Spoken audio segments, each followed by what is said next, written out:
Viens, Christian, allez, viens. Alors, écoute, on va pas perdre de temps. La première chose qu'on va faire, on va faire les choses dans l'ordre. D'accord. Faut que je te briefe sur l'histoire de la Belgique et la famille royale. La royauté, Alors, d'accord. tu vas bien m'écouter, t'es concentré là-dessus et pas sur... Arrête de te tripoter les machines Pardon.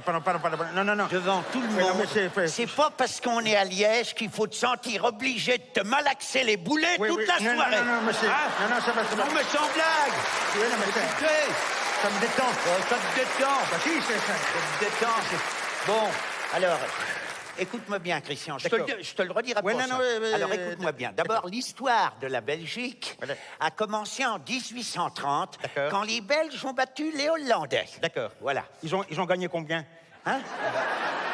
Non, je veux dire, les Belges contre les Hollandais, combien ils ont gagné? Combien il y a eu de buts? C'est pas possible, mais toi, le jour où les cons ont du flair, tu vas trouver des truffes, toi. Christian, on est en train de parler d'histoire, de guerre, pas de football.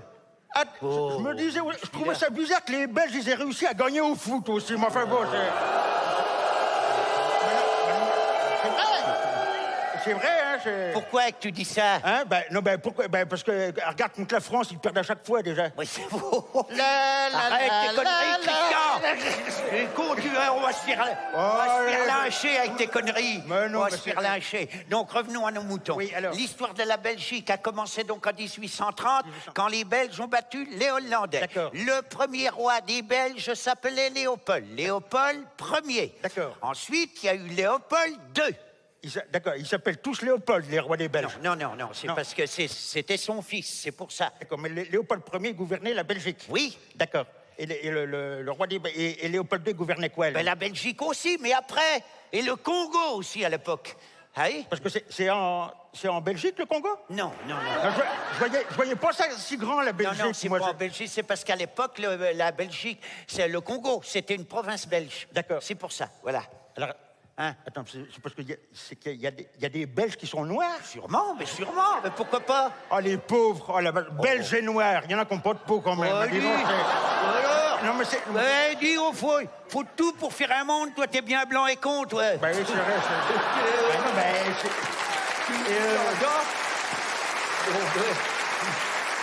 Pense à un truc. Oui. Les Congolais, là. Oui. Les Congolais, à l'époque, ils étaient contents d'être belges ou pas? Je ne mettrai pas ma main à couper, mon petit gosse. Enfin, bref. Alors, comme roi, après, il y a eu Albert Ier. D'accord. Albert Ier, qui était le neveu de Léopold II. D'accord. Voilà. Et il était alpiniste. Léopold II était alpiniste? Non, Albert Ier. Ben, je croyais qu'il était roi. Oui, et puis alors, ça n'empêche pas, il peut bien être roi et alpiniste. Bah oui, madame. C'est pas parce qu'il est monté sur le trône qu'il n'a pas le droit de monter sur autre chose. Non, mais d'accord, c'est limite, hein, c'est pas prudent surtout. Hein, non, mais imagine que le gars, en accrochant sa corde, par exemple... Je peux continuer, s'il te plaît, on n'est pas arrivé, hein, si tu me coupes sans arrêt. Donc, Albert Ier était alpiniste. D'accord. Et il est tombé il est mort en tombant d'une falaise. Bah, tu vois que c'est pas prudent d'être roi et alpiniste. Ta gueule! Ah, c'est pas possible, ça. Il est mort en tombant d'une falaise, voilà. Ici, Oui, en Belgique, oui, monsieur, oui. Bah, c'est quand même con pour un alpiniste de mourir en tombant d'une falaise au plat pays. Hein, Non, mais ça... Hein, c'est vrai, c'est... Christian. Moi, personnellement, je trouve ça fait pas sérieux, surtout pour un roi. Est-ce que tu peux arrêter 2 minutes que je puisse aller au bout? Oui, d'accord. Alors, dans l'ordre, il y a donc Léopold Ier, Léopold II, Albert Ier et... Ben, Albert II. Eh ben non, justement.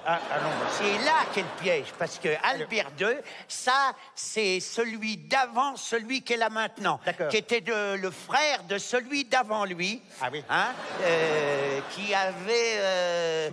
il avait abdiqué en faveur de son fils Philippe, qui est donc le neveu de Baudouin Ier, qui n'avait pas eu d'enfant, alors que Albert II, le père de Philippe, en avait 3. C'est vrai ou pas? Ah voilà, c'est résumé. C'est ça. Hein? C'est parce que... Non, tu rigoles. Albert II, il en avait 3? Oui. Il Il avait 3 couilles, Albert II? Qui te parle de couilles, abruti? Bah non, c'est toi, tu me dis Albert II, on avait 3. Mais 3 enfants, pauvre tanche! Pardon, excusez-moi. Oh, non, pardon, excusez-moi. Complètement cintré, Oui, tu me fatigues. Si tu savais comme tu me fatigues. Donc, Albert II a eu 3 enfants. Et même que par l'opération de la sainte paternité, il en a eu une 4e qui est née à 50 ans. Et qui s'appelle Delphine. Voilà. Est-ce que jusqu'à là, t'as tout suivi? À peu près, sauf la fin avec Delphine. Oui, mais t'inquiète pas, il n'y a pas que toi. Albert II non plus, il n'a pas compris quand ça y est tombé sur la gueule, ça. Ça, il l'a pas compris du tout. Ah bon? C'est pas de blague. C'est pas méchant, hein? Alors, après... Pourquoi qu'il n'a pas compris? Ouais. Ah là là, c'est que... Faudrait pas que je rentrerais trop dans les détails pour pas être embêté par la police. Mais c'est-à-dire, pour tout te dire, mon petit gars, c'est qu'Albert II, quand il était jeune, le beau Albert, il avait la fâcheuse tendance de chevaucher un peu toutes les belles juments du royaume. Sans selle et sans éperon, si vous voyez ce que je veux dire. Hein? Non, justement, je vois pas, là. Il niquait tout ce qui se présentait, c'est clair, comme ça? Ah oui, d'accord. Excusez-moi, messieurs, dames, c'est malheureux. C'est un gamin, il est con comme la lune et il n'y a jamais une éclipse, hein? Ah, c'est quelque chose, hein? Non, mais d'accord, alors, d'accord, parce que Albert, c'était un chaud lapin. Exactement, tellement chaud qu'il s'est retrouvé du jour au lendemain avec une fille illégitime, la fameuse Delphine. Oh, la boulette. Tu m'étonnes. Oh, alors, il a été obligé de faire des tests ADN et de révéler à toute la Belgique qu'il était le papa de Delphine. Comme quoi, roi ou pas roi, eh ben, le Albert, ce soir-là, il aurait mieux fait de dormir sur la béquille. Oh, voilà, c'est ce que je dis. C'est ce que je dis, écoutez-moi.